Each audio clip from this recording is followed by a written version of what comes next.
মোটামুটি এই ভিশন ডকুমেন্টে এই প্রপোজালগুলো আমরা একত্রিত করেছি,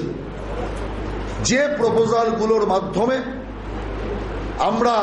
জনসাধারণের কাছে ভারতীয় জনতা পার্টির দৃষ্টিভঙ্গি আমরা তুলে ধরতে চাই যে মানুষ বিজেপিকে বুঝুক,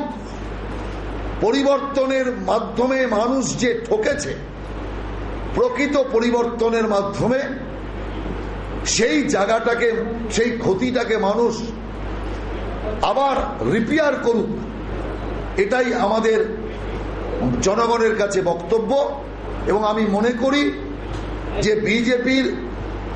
শিল্পক্ষেত্রে, শিক্ষাক্ষেত্রে, আর্থিক ক্ষেত্রে,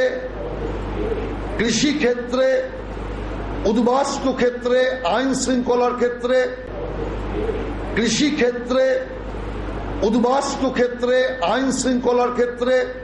স্বাস্থ্যের ক্ষেত্রে, পরিকাঠামোর ক্ষেত্রে যে চিন্তা ভাবনা আজকে আমরা এই ভিশন ডকুমেন্টের মাধ্যমে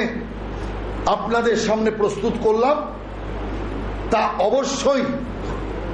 বাংলার জনসাধারণের কাছে এক নতুন দৃষ্টান্ত স্থাপন করবে এবং বাংলার জনগণ সিপিএম, কংগ্রেস, তৃণমূল কংগ্রেসের পুরনো নীতিকে পরিত্যাগ করে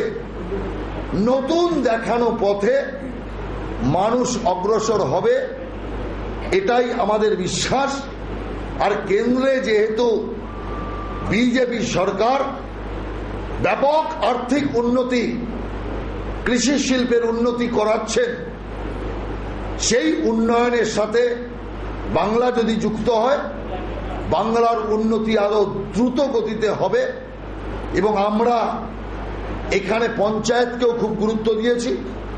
পঞ্চায়েত ব্যবস্থাকে ঢেলে সাজানোর কথা বলেছি, পঞ্চায়েতের সুযোগ সুবিধা